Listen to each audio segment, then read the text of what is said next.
Hello बच्चों, मैं संदीप आप सभी का स्वागत करता हूं अपने YouTube channel national education hub में। बच्चों आज हम बात करेंगे मेटल एंड नॉन मेटल। बच्चों ये क्लास 10 का थर्ड चैप्टर है। इससे पहले हम इसका फर्स्ट और सेकंड चैप्टर अपलोड कर चुके हैं। जिस बच्चे ने अभी तक नहीं देखा तो वो प्लेलिस्ट में जाके देख सकता है। बच्चों इस चैप्टर का कंप्लीट पीडीएफ आपको मेरे टेलीग्राम चैनल पे मिल जाएगा, जिसका लिंक डिस्क्रिप्शन में है। तो बच्चों आइए शुरू करते हैं। बच्चों अब हम बात करेंगे मेटल क्या होता है। तो बच्चों मेटल एक ऐसा एलिमेंट होता है जो मोस्टली क्या होता है, हार्ड होता है, शाइनी होता है, मेलेबल होता है और डक्टाइल होता है। ठीक है, और ये इलेक्ट्रिसिटी और हीट के अच्छे कंडक्टर होते हैं बच्चों।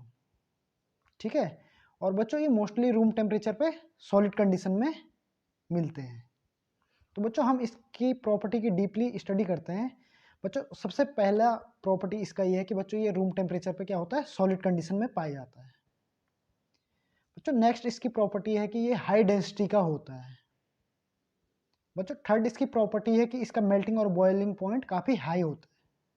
मेल्टिंग और बॉइलिंग पॉइंट से इसका मीन है कि बच्चों ये नॉर्मल मेल्ट नहीं होगा, इसके लिए काफ़ी हाई टेम्परेचर चाहिए होता है। जैसे अगर मुझे आयरन की रॉड को मेल्ट करना है तो वहाँ पे 3000 डिग्री सेल्सियस चाहिए होगा मुझे टेम्परेचर। ठीक है बच्चों, नेक्स्ट इसकी प्रॉपर्टी है कि ये हीट और इलेक्ट्रिसिटी का बहुत अच्छा कंडक्टर होता है, इसीलिए इसमें से इलेक्ट्रिसिटी ईजिली फ्लो हो जाती है। ठीक है बच्चों। बच्चों और मेटल में एक शाइनी प्रॉपर्टी पाई जाती है जिसको हम बोलते हैं मेटेलिक लस्टर।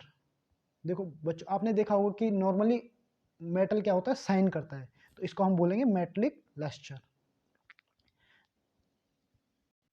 बच्चों इसकी नेक्स्ट एक प्रॉपर्टी है मेलेबिलिटी। बच्चों मेलेबिलिटी क्या होता है, जब हम मेटल को बीट करते हैं तो ये क्या होता है कि सीट के फॉर्म में फैल जाता है, तो इसको हम बोलते हैं मेलेबिलिटी। बच्चों नेक्स्ट प्रॉपर्टी है डक्टिलिटी। डक्टिलिटी क्या होता है, जब हम मेटल को खींचते हैं तो ये वायर के फॉर्म में चेंज हो जाता है, तो इसको हम बोलते हैं डक्टिलिटी। ठीक है बच्चों। बच्चों नेक्स्ट इसकी प्रॉपर्टी है सोनरस। बच्चों सोनरस क्या होता है, जब हम मेटल को पीटते हैं तो इसमें से एक साउंड आता है, तो इस साउंड को हम बोलते हैं सोनरस। तो बच्चों आपको इसकी मोस्टली जो मेन प्रॉपर्टी है वो है मेटेलिक लस्टर। मेटेलिक लस्टर क्या होता है, जो मेटल शाइन करता है। नेक्स्ट बहुत इंपॉर्टेंट प्रॉपर्टी है मेलेबिलिटी। मेलेबिलिटी क्या हो, जब हम मेटल को बीट करते हैं तो ये क्या होता है, सीट के फॉर्म में फैलता है, तो ये हो गया मेलेबिलिटी। नेक्स्ट बहुत इंपॉर्टेंट है बच्चों डक्टिलिटी। डक्टिलिटी क्या होता है, जब हम मेटल को वायर की फॉर्म में चेंज करते हैं। नेक्स्ट है सोनरस। सोनरस का मीनिंग क्या हुआ, जब हम मेटल को बीट करते हैं तो उसमें से साउंड आती है, तो वो हुआ सोनरस। बच्चों ये चारों जो एंड की चीज चारों हैं, ये आप बहुत एक बार ध्यान से पढ़ लेना। ठीक है बच्चों। बच्चों अब हम बात करेंगे नॉन मेटल। तो बच्चों नॉन मेटल ऐसे एलिमेंट होते हैं जिसमें हार्डनेस, शाइनी, मेलेबिलिटी और डक्टिलिटी जैसी प्रॉपर्टी नहीं पाई जाती बच्चों। ठीक है, अब हम इसकी प्रॉपर्टी की भी डीप स्टडी करेंगे बच्चों। अब हम बात करते हैं नॉन मेटल की प्रॉपर्टी की। तो बच्चों जो नॉन मेटल होता है वो सॉलिड, लिक्विड, गैस तीनों कंडीशन में पाया जाता है नॉर्मल टेम्परेचर पर। ठीक है, और बच्चों इसका एक इसका एक और प्रॉपर्टी है कि ये जनरली हार्ड कम होते हैं बच्चों। केवल डायमंड है जो सबसे हार्ड होता है बच्चों नॉन मेटल में। ठीक है बच्चों। बच्चों नेक्स्ट प्रॉपर्टी है, ये जनरली सॉफ्ट और लो डेंसिटी के होते हैं। ठीक है, और बच्चों इसका जो मेल्टिंग और बॉइलिंग पॉइंट होता है वो भी लो होता है। ठीक है, और ये नॉन मेलेबल होते हैं और नॉन डक्टाइल होते हैं। और बच्चों ये जनरली क्या होते हैं, हीट और इलेक्ट्रिसिटी के बैड कंडक्टर होते हैं। ठीक है बच्चों। ठीक है, और बच्चों ये सोनरस भी नहीं होता है। ठीक है, तो बच्चों जहाँ पे हमने मेटल में पढ़ा था कि वो काफ़ी अच्छे इलेक्ट्रिसिटी के कंडक्टर होते हैं, हाई मेल्टिंग पॉइंट होता है, हाई बॉइलिंग पॉइंट होता है, डक्टाइल होते हैं, मेलेबल होते हैं, लेकिन नॉन मेटल में जस्ट उसी का अपोजिट होते हैं बच्चों। ये नॉन मेलेबल होते हैं, नॉन डक्टाइल होते हैं और बैड कंडक्टर होते हैं हीट और इलेक्ट्रिसिटी के। तो बच्चों दोनों एक दूसरे के अपोजिट होते हैं। ठीक है बच्चों, अब हम नेक्स्ट बात करेंगे मेटलॉइड की। तो बच्चों मेटलॉइड क्या होता है। बच्चों ये ऐसे एलिमेंट होते हैं जिसमें मेटल और नॉन मेटल दोनों की प्रॉपर्टी पाई जाती है। फॉर एग्जांपल है boron, silicon, arsenic, germanium, antimony. ठीक है बच्चों, अब हम इसकी प्रॉपर्टी की बात करते हैं। तो बच्चों ये भी क्या होते हैं, सॉलिड कंडीशन में होते हैं रूम टेम्परेचर में। ठीक है बच्चों, और बच्चों इनसे क्या होता है, एलॉय बनाते हैं हम बच्चों, ठीक है। बच्चों नेक्स्ट प्रॉपर्टी की बात करते हैं, तो बच्चों ये होते हैं सेमीकंडक्टर, ठीक है। बच्चों जो मेटलॉइड होते हैं वो जनरली क्या होते हैं, सेमीकंडक्टर होते हैं, इसीलिए इनका यूज हम क्या करते हैं, जैसे टेलीविजन में भी इनका यूज होता है बच्चों, जो सेमीकंडक्टर के फॉर्म में, ठीक है बच्चों। तो बच्चों ये इलेक्ट्रिसिटी और हीट के पुअर कंडक्टर होते हैं, ठीक है बच्चों।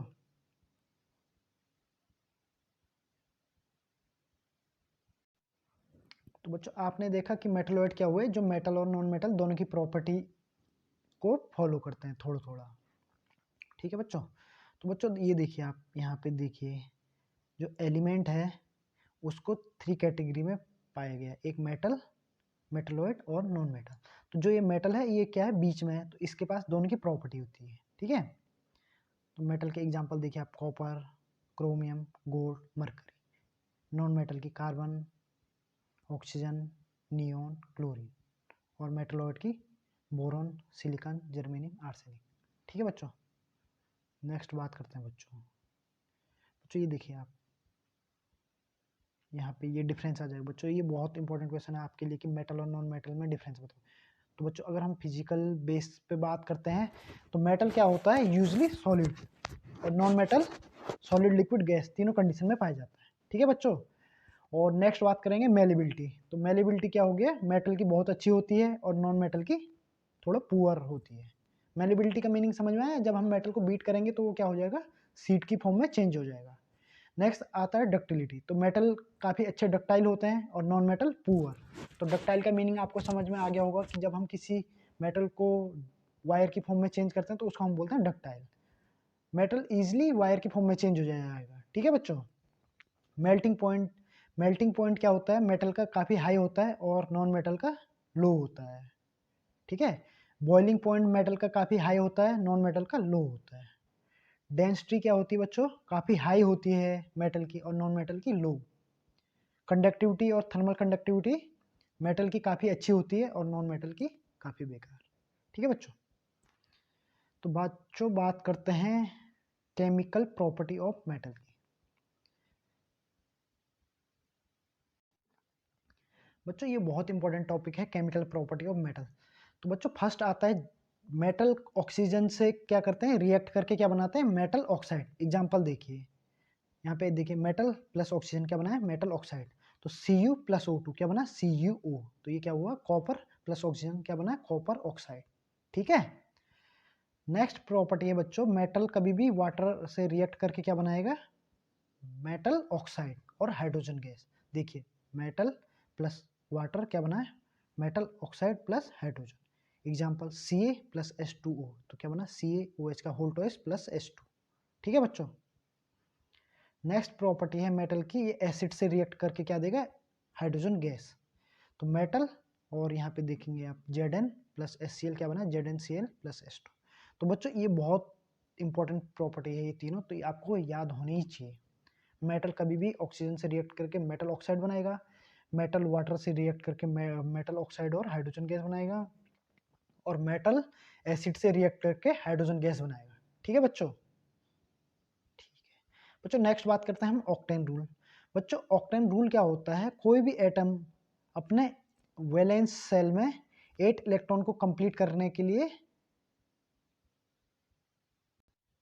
सॉरी बच्चों, एटम क्या होता है अपने वैलेंस सेल में 8 इलेक्ट्रॉन को कंप्लीट करता है, उसी को बोलते हैं हम ऑक्टेन रूल। देखिए बच्चों, जैसे हीलियम है तो इसका एटॉमिक नंबर है 2, तो इसके सेल में 2 नंबर इलेक्ट्रॉन, सही है।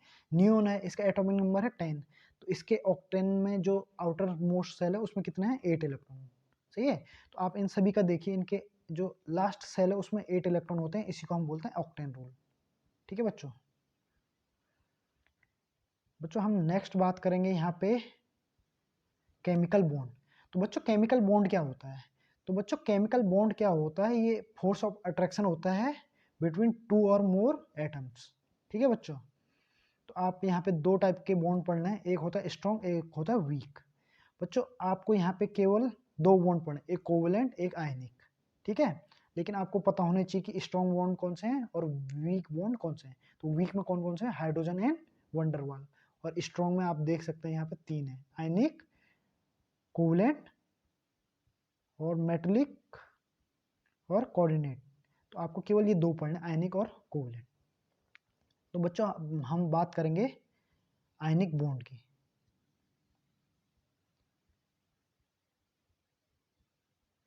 बच्चों आयनिक बॉन्ड क्या होता है? बच्चों आयनिक बॉन्ड ऐसा केमिकल बॉन्ड होता है जो इलेक्ट्रॉन के ट्रांसफर, एक सेकंड बच्चों, ये देखिए बच्चों, केमिकल बॉन्ड क्या होता है, ये कैसे फॉर्म होता है, जब दो एटम क्या होते हैं, इलेक्ट्रॉन को ट्रांसफर करते हैं एक से दूसरे में, तो इसको हम बोलेंगे आयनिक बॉन्ड। ठीक है बच्चों, आप सिंपल लैंग्वेज में बोल सकते हो, दो एटमों के बीच में जब इलेक्ट्रॉन का ट्रांसफर होता है तब जो बॉन्ड मिलता है उसको हम बोलेंगे आयनिक बॉन्ड। ठीक है, यहाँ पे आप एग्जांपल देखिए, ये देखिए, एक यहाँ पे एक एटम ए है और एक एटम बी है, तो ए ने बी को इलेक्ट्रॉन ट्रांसफर कर दिए, तो इन दो के बीच में कौन सा बॉन्ड पाया जाएगा?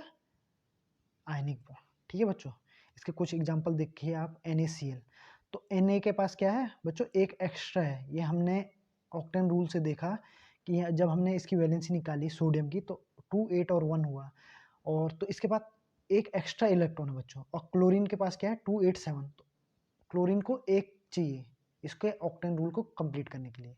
ठीक है बच्चों, तो अब NaCl ने Na ने क्या किया, अपना जो एक्स्ट्रा इलेक्ट्रॉन है वो किसको दे दिया, क्लोरीन को, तो अब इससे क्या होगा कि क्लोरीन का भी ऑक्टेन रूल पूरा हो गया और सोडियम का भी। ठीक है बच्चों, तो इसको हम बोलेंगे आयनिक बॉन्ड। बच्चों हम एक एग्जांपल और देखेंगे आयनिक बॉन्ड का। देखिए बच्चों, ये है मैग्नीशियम, तो मैग्नीशियम के पास क्या है, दो एक्स्ट्रा इलेक्ट्रॉन है जिनको हम वैलेंस इलेक्ट्रॉन बोलते हैं। ठीक है बच्चों, और क्लोरीन के पास क्या है, दो की कमी है, तो अब जो ये दो एक्स्ट्रा इलेक्ट्रॉन है ये हमने क्लोरीन को दे दिया, तो इन दो के बीच में कौन सा बॉन्ड मिला, आयनिक बॉन्ड, तो ये क्या बना, MgCl2। ठीक है बच्चों, एक एग्जांपल और नहीं है बच्चों। बच्चों आयनिक बॉन्ड समझ में आया, क्या हुआ, जब भी दो एटम क्या करते हैं, इलेक्ट्रॉन को शेयर करके अपना ऑक्टेन रूल को पूरा करते हैं, ठीक है, या अपना वैलेंस सेल को कंप्लीट करते हैं, तो उसको हम क्या बोलेंगे, आयनिक बॉन्ड। ठीक है बच्चों, बच्चों नेक्स्ट है कोवलेंट बॉन्ड। तो बच्चों बात करते हैं कोवलेंट बॉन्ड की। तो बच्चों कोवलेंट बॉन्ड क्या होता है, जब ऐसा बॉन्ड तब फॉर्म होता है जब क्या होता है, शेयर ऑफ इलेक्ट्रॉन होते हैं बिटवीन टू एटम्स।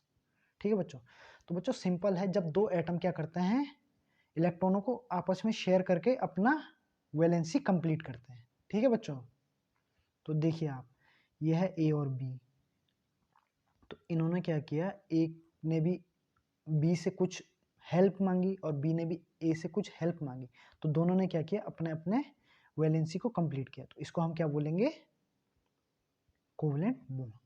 आई बात समझ में?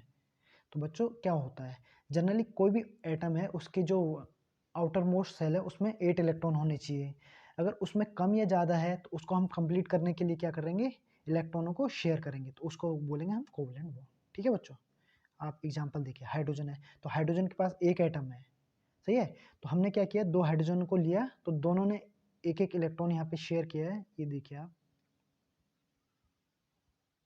ये देखिए, दोनों ने एक एक इलेक्ट्रॉन शेयर किया, तो ये क्या बना, कोवलेंट बॉन्ड। ठीक है बच्चों, ये देखिए आप, नेक्स्ट देखिए बच्चों आप, ये Cl है, तो Cl के पास क्या है बच्चों, इसके आउटर मोस्ट सेल में कितने हैं, 7 इलेक्ट्रॉन इसके हैं और 7 इसके हैं, तो इसको कंप्लीट करने के लिए क्या करते हैं, ये एक एक इलेक्ट्रॉन आपस में शेयर करते हैं, तो इसको हम क्या बोलेंगे, कोवलेंट बॉन्ड। ठीक है बच्चों, नेक्स्ट एग्जांपल देखिए आप, यहाँ पे ये CH4, तो बच्चों CH के पास कितने होते हैं, C के पास 4 वैलेंसी होती है, तो इसने क्या किया, जो भी ये हाइड्रोजन के एक एक एटम है इनके साथ शेयरिंग कर दी, तो क्या बनाया, कोवलेंट बॉन्ड। तो बच्चों अब मैं समझता हूँ कि आपको कोवलेंट बॉन्ड समझ में आ गया होगा। तो बच्चों आयनिक बॉन्ड और कोवलेंट बॉन्ड में क्या डिफरेंस है, आयनिक बॉन्ड में क्या होता है, दो एटम क्या करते हैं, इलेक्ट्रॉन का ट्रांसफर कर देते हैं, और कोवलेंट बॉन्ड में क्या करता है, ये क्या करता है, इलेक्ट्रॉन को शेयर करता है। ठीक है बच्चों, एग्जाम्पल देखिए आप, मान लो आपके पास 500 रुपीज़ हैं जो आपके पास एक्स्ट्रा पड़े हैं, तो आपने अपने किसी दोस्त को दे दिए जिसको ज़रूरत थी, तो वो क्या हो गया, आयनिक बॉन्ड। ठीक है, लेकिन ये आपने, अगर हम कोवलेंट बॉन्ड की बात करें तो क्या होता है, आप किसी होटल में जाते हो, तो आपने 200 रुपये आपने डाले और 300 रुपये आपके दोस्त ने डाले, तो दोनों ने मिलके पिज़्ज़ा खा लिया 500 रुपये का, तो ये क्या हो गया, कोवेलेंट बॉन्ड। तो बात समझ में आई? ठीक है बच्चों।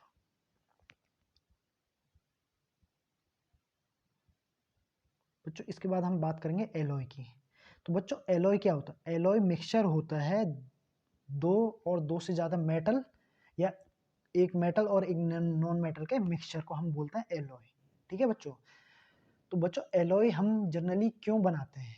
मान लो बच्चों हमें कोई डिजायर प्रॉपर्टी चाहिए जो हमें नॉर्मली मेटल से या नॉन मेटल से नहीं मिल रही, तो हम क्या करेंगे, एक मेटल और एक नॉन मेटल को मिक्स करेंगे, तो जिससे हमें डिजायर प्रॉपर्टी मिल जाएगी। एग्जाम्पल के लिए आपने सुना होगा गोल्ड क्या होता है, 24 जो 24 कैरेट गोल्ड होता है वो हल्का सा ज़्यादा ही सॉफ्ट होता है, इसलिए हम उसमें क्या मिलाते हैं बच्चों, कॉपर, जिससे उसकी स्ट्रेंथ इंक्रीज होती है।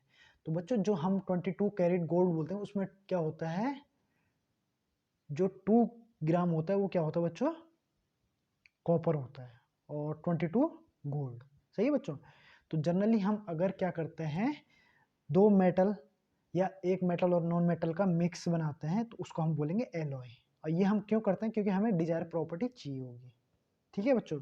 इसका एग्जांपल आप ऐसे भी ले सकते हैं, इसका एग्जांपल आप ऐसे भी ले सकते हैं दोस्तों, जैसे आपने कोई आयरन की रॉड ले ली, तो बच्चों आप उसको एनवायरनमेंट में रखोगे तो उस पर क्या हो जाता है, कोरोजन हो जाता है। लेकिन आप उसमें अगर कॉपर मिला देते हो या कोई जिंक की इस पे कोई सरफेस चढ़ा देते हो तो वो क्या हो जाता है, उसमें कोरोजन कम होता है। ठीक है बच्चों। तो एलॉय क्या हुआ, जब हम मेटल और नॉन मेटल को मिक्स करते हैं या दो मेटलों को मिक्स करते हैं डिजायर प्रॉपर्टी के लिए। ठीक है बच्चों।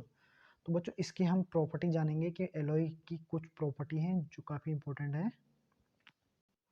बच्चों जो एलॉय होता है वो उनमें कोरोजन कम होता है। ठीक है बच्चों, फर्स्ट प्रॉपर्टी ये है। सेकंड बच्चों ये भी हार्ड और स्ट्रॉन्ग होते हैं जैसे मेटल होते हैं। ठीक है बच्चों।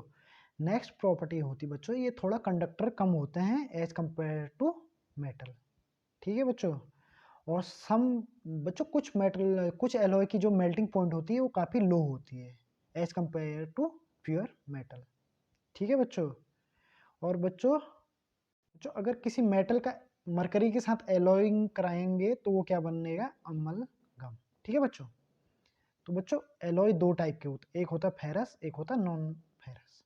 तो बच्चों जो फेरस होता है उसमें क्या कंटेंट होता है, आयरन होता है। ठीक है। एग्जाम्पल के लिए आप देखेंगे स्टील, स्टील, निकिल और स्टील। ठीक है। जो नॉन फेरस होगा वो क्या होता है, उसमें कार्बन के कोई कंटेंट नहीं होता, मतलब आयरन के कोई कंटेंट नहीं होता। ठीक है बच्चों। उसका एग्जाम्पल है एल्युमिनियम एंड एलॉय। तो बच्चों सिंपल सा फेरस में क्या हो गया, आयरन के कंटेंट होते हैं और नॉन फेरस में आयरन नहीं होता है। ठीक है। एग्जाम्पल आप याद रख लेना, स्टेनलेस स्टील और एल्युमिनियम। बच्चों इसमें से दो बहुत मोस्ट इंपॉर्टेंट क्वेश्चन बनेंगे, ब्रास एंड ब्रॉन्ज। तो बच्चों ये मतलब क्वेश्चन आ गया कि जो ब्रास है वो किसका एलॉय है। तो बच्चों ब्रास किसका एलॉय है, कॉपर और जिंक का, और ब्रॉन्ज कॉपर और टीन का। ठीक है बच्चों। तो बच्चों ये पॉइंट याद रख लेना, ये बहुत इंपॉर्टेंट पॉइंट है।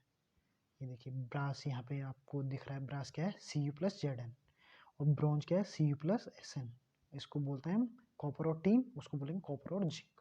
ठीक है बच्चों। आपको केवल इतना ही याद रखना है। एक आप याद रख सकते हो तो यहाँ पर से आता है ड्यूरेनियम, ये किसका होता है, एल्युमिनियम का एलॉय होता है। ठीक है बच्चों। अब बच्चों हम नेक्स्ट बात करते हैं अमलगम। बच्चों अमलगम क्या होता है, जब हम किसी भी मेटल का मरकरी के साथ एलॉय बनाते हैं तो इसको हम बोलते हैं अमलगम। बच्चों अब हम बात करेंगे मेटलॉजी की। तो बच्चों मेटलॉजी सिंपल क्या हो गया कि जब हम अर्थ को खोदते हैं तो ऐसा तो है नहीं कि वहाँ पे हमने सीधा सोना रखा है या लोहा रखा, हमने उसको उठा के निकाल लिया। बच्चों क्या होता है, जब हम अर्थ की माइनिंग करते हैं तो वहाँ पर से हमें क्या मिलता है, मेटल ओर में मिलता है। ओर का मीनिंग हमें प्योर मेटल नहीं मिलेगा, मेटल के साथ बहुत सारी अशुद्धियाँ मिलती हैं, तो इसको हम बोलते हैं ओर। ठीक है बच्चों। तो बच्चों इससे हम इसको रिफाइन करते हैं इसके ओर को, उसके बाद हमें मेटल मिलता है, और मेटल से हम एलॉय बनाएंगे। तो जो भी हमारे यूज के लिए डिजायर प्रॉपर्टी होंगी उस हिसाब से हम मेटल को मिलाएंगे तो उससे हमारा एलॉय बनेगा। ठीक है बच्चों। बच्चों इसके बाद आता है माइनिंग में या मेटलॉजी में कौन कौन सी प्रोसेस है। तो बच्चों सबसे पहला होता है सेपरेट ऑफ ओर। बच्चों ये ऐसी प्रोसेस है जिसमें से हम क्या करेंगे, मान लो हमें ओर मिला तो हमने उसमें से इम्प्योरिटी को हम हटाएंगे, सबसे फर्स्ट प्रोसेस ये। दूसरी प्रोसेस क्या है बच्चों, हम ओर को मेटल में कन्वर्ट करेंगे। तीसरी प्रोसेस क्या है बच्चों, हम मेटल को प्यूरिफाई करेंगे। ठीक है बच्चों, तो इसमें ये 3 स्टेप है बच्चों। इसके बाद इसकी कुछ टर्मिनोलॉजी हैं जिनको हम स्टडी करेंगे बच्चों। सबसे पहले आता है माइनिंग। बच्चों माइनिंग क्या होता है बच्चों, माइनिंग जब हम अर्थ की खुदाई करते हैं तो उसको हम सिंपल सा बोलते हैं माइनिंग। ठीक है, जहाँ पे भी मान लो हमें कोई मेटल चाहिए तो हम सबसे पहले उसकी अर्थ की खुदाई करते हैं, तो इसको हम बोलते हैं माइनिंग। ठीक है बच्चों। बच्चों इसके बाद आता है नेक्स्ट ओर।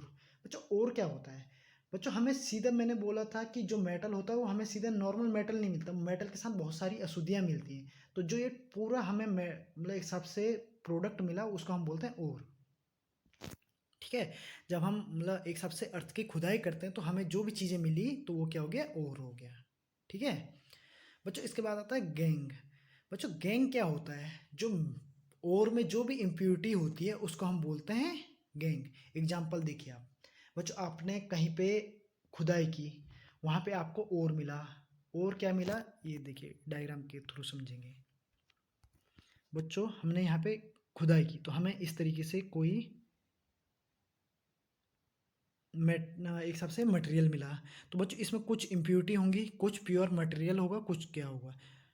तो बच्चों ये देखिए, इसको आप क्या करेंगे, इसको आप ये समझिए कि ये प्योर मेटल है और ये सब इसकी अशुद्धियाँ हैं। तो बच्चों इन अशुद्धियों को हम क्या बोलेंगे, गैंग। और ये प्योर मटेरियल है और ये पूरा क्या हो गया, ओर।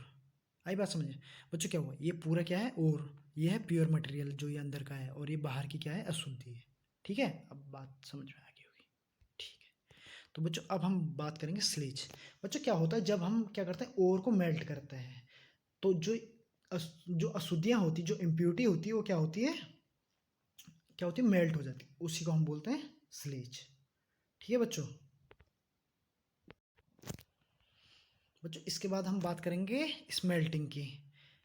ठीक है बच्चों, स्मेल्टिंग क्या होता है, जब हम क्या करते हैं, मेटल को मोल्ड करते हैं तो इसका जो मेटल ऑक्साइड वाली इम्प्योरिटी होती है इसको हम रिमूव करते हैं। ठीक है, तो इसी को हम बोलते हैं स्मेल्टिंग।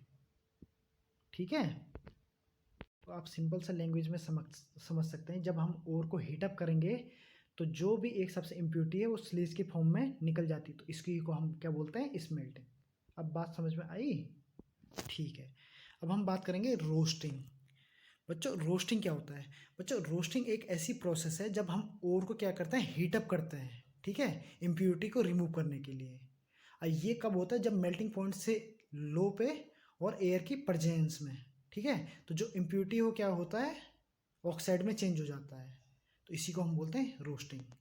तो बच्चों सिंपल रोस्टिंग क्या है, एक ऐसी प्रोसेस है जिसमें हम ओर को हीटअप करते हैं मेल्टिंग पॉइंट से नीचे और एयर की प्रेजेंस में। ठीक है, तो इम्प्योरिटी क्या हो जाती है, ऑक्साइड हो जाता है, तो इसको हम इजीली क्या करेंगे, रिमूव कर देंगे। एग्जाम्पल देखिए आप, देखिए बच्चों ZnS है और O2 है, तो ये क्या हो गया, ZnO बन गया और CO2। ठीक है बच्चों, इसके बाद हम बात करेंगे कैल्सिनेशन।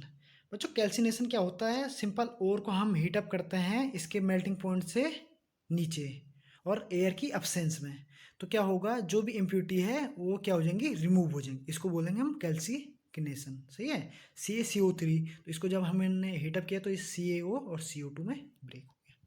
बच्चों ये बहुत इंपॉर्टेंट क्वेश्चन बनेगा यहाँ पे, कैल्सिनेशन और रोस्टिंग में डिफरेंस। तो कैल्सिनेशन क्या हुआ, जब हम एयर की एब्सेंस में ओर को हीटअप कर रहे हैं, और रोस्टिंग क्या हुआ, जब हम एयर की प्रेजेंस में। ठीक है, रोस्टिंग में हम क्या कर रहे हैं, अबव द मेल्टिंग पॉइंट ओर को हीटअप कर रहे हैं, और कैल्सिनेशन में हम below the melting point heat up कर रहे हैं। ठीक है बच्चों, मेन पॉइंट। बच्चों कैल्सिनेशन में क्या होता है, कार्बन डाइऑक्साइड निकलती है बच्चों, और रोस्टिंग में क्या निकलता है, टॉक्सिक और metallic and asterisk compound release होते हैं। ठीक है बच्चों। बच्चों यहाँ पे आपका ये चैप्टर कंप्लीट होता है, और यहाँ पे एक टॉपिक और आता है, कोरोजन। कोरोजन बच्चों ये फर्स्ट चैप्टर का ही टॉपिक है। कोरोजन क्या होता है, सिंपली ग्रेजुअली क्या होता है, कोई मेटल इन्वायरमेंट में हम रखते हैं तो वो ऑक्सीडाइज हो जाता है, जिसके कारण मेटल की धीरे धीरे क्या हो जाता है बच्चों, खराब होने लगता है, तो इसी को हम बोलते हैं कोरोजन। बच्चों ये सिंपल लैंग्वेज में कोरोजन क्या होता है, जंग लगना। ठीक है, जब हम किसी भी मेटल को इन्वायरमेंट में खुला छोड़ देते हैं तो वो इन्वायरमेंट से रिएक्ट करके ऑक्साइड बना देता है, सही है, जिससे मेटल धीरे धीरे खराब होने लगता है, इसको हम बोलते हैं कोरोजन, सही है। बच्चों एक पॉइंट और आता है रस्टिंग। बच्चों अगर कोरोजन किसी भी मेटल में अगर जंक लग रहा है तो उसको हम बोलते हैं कोरोजन, अगर वो आयन में लगेगा तो उसको हम बोलते हैं रस्टिंग, ठीक है बच्चों।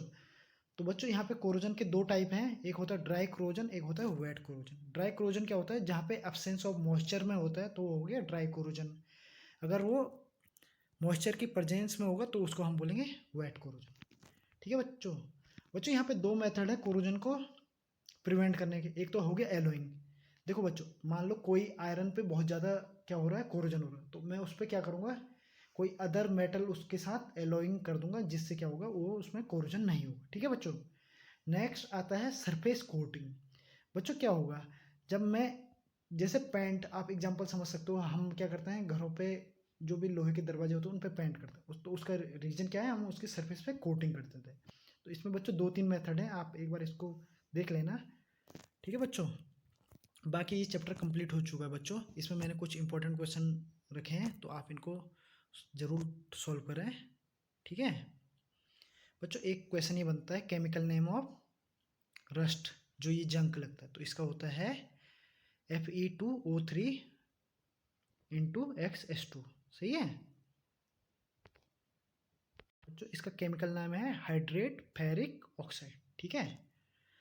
तो बच्चों हमने डिस्कस किया metal, non metal, metal oxide, alloy, ठीक है, और यहाँ पर से मेटलॉजी। तो बच्चों आप ये कंप्लीट चैप्टर पढ़िए।